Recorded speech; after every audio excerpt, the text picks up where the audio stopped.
বন্ধুরা, ধাঁধাটিতে আপনারা একটি বাচ্চা ছেলেকে পাথর হাতে নিয়ে খেলা করতে দেখতে পাচ্ছেন, আর বাচ্চাটির সামনে তিনজন মহিলাকে বোতল আবদ্ধ অবস্থায় দেখতে পাচ্ছেন। এই তিনজন মহিলাকে ভূতে বোতলের মধ্যে আবদ্ধ করে রেখেছে। এখন এখানে আপনাকে আপনার ডিজিটাল বুদ্ধি খাটিয়ে বলতে হবে 1, 2 ও 3 নম্বরের মধ্যে কোন মহিলাটি বাচ্চাটির মা, আর তার জন্য আপনারা সময় পাবেন 5 সেকেন্ড। আপনার সময় শুরু হচ্ছে এখন।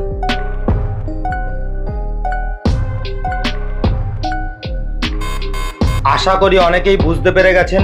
যারা বুঝতে পেরেছেন তারা কমেন্ট করে জানান। বাকিরা দাদাটিকে শেষ পর্যন্ত দেখুন। আমাদের চ্যানেলটি সাবস্ক্রাইব করে আমাদের সঙ্গে থাকুন। ভালো করে লক্ষ্য করে দেখুন 2 নম্বর মহিলাটি বাচ্চাটির মা, কারণ বাচ্চাটি তার মাকে বোতল থেকে মুক্ত করবার জন্য বোতলের গায়ে পাথর মেরেছে, আর সেই কারণে 2 নম্বর বোতলটি ফেটে গেছে। ধাঁধাটিতে আপনারা একটি ছেলেকে কফি শপের সামনে বসে থাকতে দেখতে পাচ্ছেন। ছেলেটি আজ তার নতুন বাইক নিয়ে কফি শপটিতে কফি পান করতে এসেছে। হঠাৎ ছেলেটির মোবাইলে একটি কল আসলো। ছেলেটি কথা বলতে ব্যস্ত হয়ে পড়লো, আর এই সুযোগে ছেলেটির বাইকটি কেউ একজন চুরি করে নিয়ে পালালো। খানিক বাদে কথা বলা শেষ হলে ছেলেটি বুঝতে পারলো তার বাইকটি চুরি হয়ে গেছে, তাই সে বেরিয়ে পড়লো বাইকটির সন্ধানে। কিছু দূর যাবার পরে সে তার সামনে দুটি রাস্তা দেখতে পেল। প্রথমটি মাটির রাস্তা, আর দ্বিতীয় রাস্তায় নির্মাণ কাজ চলছে। ছেলেটি বুঝতে পারলো না চোর তার বাইকটি চুরি করে কোন রাস্তা দিয়ে পালিয়েছে। এবার এখানে আপনি কি আপনার ডিজিটাল বুদ্ধি খাটিয়ে বলতে পারবেন 1 ও 2 নম্বরের মধ্যে চোরটি কোন রাস্তাটি দিয়ে বাইকটি নিয়ে পালিয়েছে? আপনার সময় শুরু হচ্ছে এখন।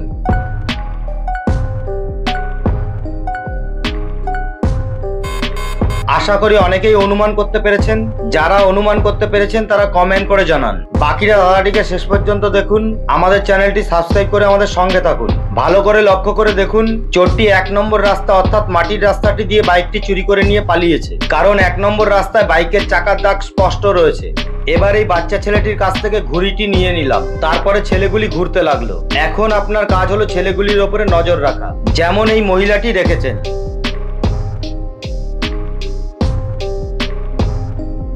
এবার আপনি ভেবে বলুন তো কোন বাচ্চাটির কাছ থেকে ঘুড়িটি নিলাম। আপনার সময় শুরু হচ্ছে এখন।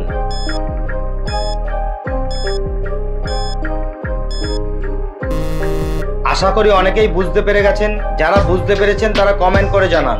বাকিরা দাদাটিকে শেষ পর্যন্ত দেখুন। আমাদের চ্যানেলটি সাবস্ক্রাইব করে আমাদের সঙ্গে থাকুন। দাদাটিকে শুরু থেকে চালিয়ে ভালো করে লক্ষ্য করে দেখুন কোন বাচ্চাটির কাছ থেকে ঘুড়িটি নিলাম। বুঝতে পারলে কমেন্ট করে জানান।